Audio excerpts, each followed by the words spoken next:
देखिए, आज का हमारा टॉपिक है चुनाव आयोग। चुनाव आयोग क्या है? इसकी स्थापना कैसे हुई? इसके संबंध में आज हम जानते हैं। देखिए, चुनाव आयोग एक संवैधानिक संस्था है। संवैधानिक संस्था का कहने का मतलब हो गया कि इस संस्था के बारे में संविधान में ज़िक्र किया गया है। जिस संस्था के बारे में इसके नियुक्ति का प्रावधान हो या इसके क्रियान्वयन का प्रावधान संविधान में दिया जाता है, वैसी संस्था को संवैधानिक संस्था कहते हैं।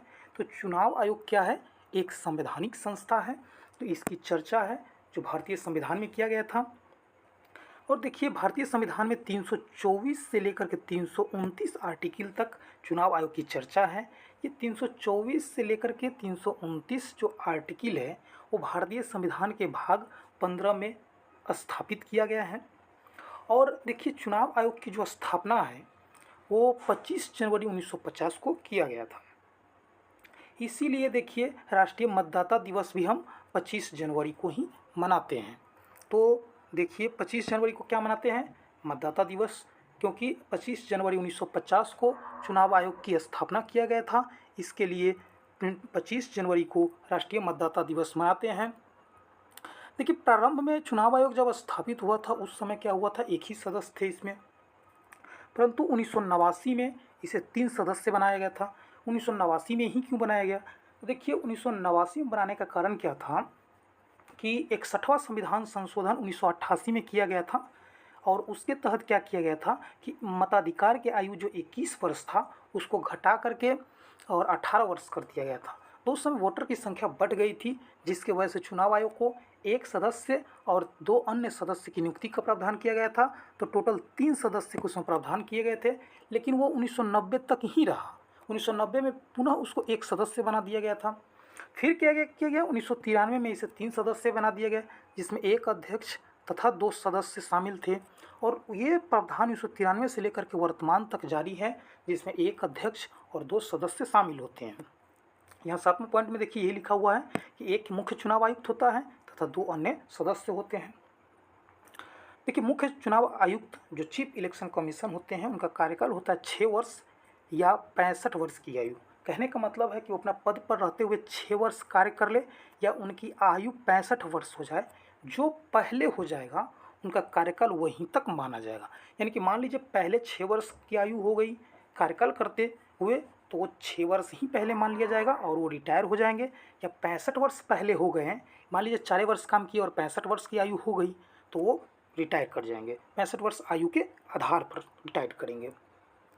देखिए, अगला पॉइंट क्या कह रहा है, ये 9th नंबर पॉइंट कह रहा है कि मुख्य चुनाव आयुक्त को ठीक उसी प्रकार से हटाया जाता है जिस प्रकार सर्वोच्च न्यायालय के न्यायाधीश को हटाया जाता है, परंतु उनके सदस्य को मुख्य चुनाव आयुक्त के सलाह पर राष्ट्रपति हटा सकते हैं।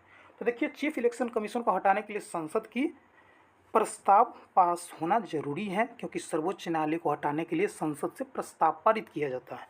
परंतु जो उसके 2 सदस्य है उसको हटाने के लिए क्या करना पड़ता है, तो चीफ इलेक्शन कमीशन से राष्ट्रपति है जो सलाह ले लेते हैं और उसको हटा देते हैं। देखिए, 10वां पॉइंट क्या है कि वही 61वां संविधान संशोधन 1988 में किया गया था और मताधिकार के अधिकार है जो 21 वर्ष से घटा करके 18 वर्ष कर दिया गया था। देखिए, अगला पॉइंट क्या कह रहा है 11 नंबर कि भारतीय चुनाव आयोग है जो संसद का चुनाव कराती हैं, विधानमंडल का चुनाव कराती हैं और राष्ट्रपति उपराष्ट्रपति का चुनाव कराती हैं। संसद में लोकसभा और राज्यसभा होता है। विधानमंडल में देखिए कहीं कहीं पर विधानसभा है और विधान परिषद भी कहीं कहीं पर है। और राष्ट्रपति उपराष्ट्रपति का चुनाव संपन्न कराया जाता है। वहीं स्थानीय जो चुनाव होती हैं जिसमें नगरपालिका और पंचायत का जो चुनाव होता है वो राज्य चुनाव आयुक्त के द्वारा कराया जाता है। देखिए, अगला पॉइंट 12 नंबर क्या कहता है कि 2023 में सर्वोच्च न्यायालय के एक केस में जो अनूप वर्णवाल, देखिए अनूप वर्णवाल ये केस था वर्सेस भारत संघ मामला में, सर्वोच्च न्यायालय ने फैसला दिया था कि मुख्य चुनाव आयुक्त की नियुक्ति एक समिति द्वारा किया जाएगा जिसका सदस्य मुख्य न्यायाधीश, भारत के प्रधानमंत्री, विपक्ष के नेता शामिल होंगे। परंतु इसके नियुक्ति वाले समिति में प्रधानमंत्री, विपक्ष के नेता तथा प्रधानमंत्री के द्वारा नियुक्त एक केंद्रीय मंत्री को शामिल किया जाता है। ऐसा कानून बनाया गया था। देखिए, कहने का क्या मतलब था कि जब 2023 में एक केस आया था अनूप वर्णवाल वर्सेस भारत संघ, उसमें क्या किया गया था कि उसमें एक निर्णय आया था कि एक chief justice of India Bharat के शामिल होंगे एक समिति में जिसमें नियुक्ति का प्रावधान करने के लिए चीफ जस्टिस ऑफ इंडिया शामिल होंगे, प्रधानमंत्री शामिल होंगे और लीडर ऑफ ओपोजिशन शामिल होंगे।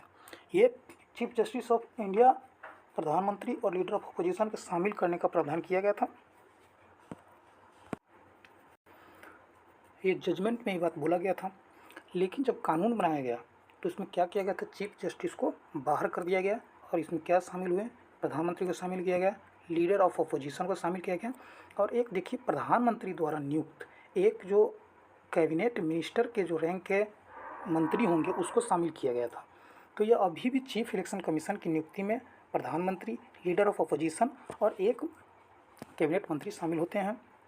और देखिए जब ये इसके भी लिए भी एक सर्च कमेटी बनाया गया है जो सर्च करते रहता है कि कौन से व्यक्ति है जो मुख्य चुनाव आयुक्त के लिए उपयुक्त हो सकते हैं। देखिए पहले जो चुनाव आयुक्त थे जब 1950 में जब स्थापित हुआ था तो उस समय सुकुमार सेन थे जो पहले मुख्य चुनाव आयुक्त थे। पहली महिला मुख्य चुनाव आयुक्त थी जो वीएस रामा देवी थी और वर्तमान में जो मुख्य चुनाव आयुक्त है ज्ञानेश कुमार है। तो इस प्रकार से हमारा चुनाव आयोग ये टॉपिक है जो संपन्न हुआ।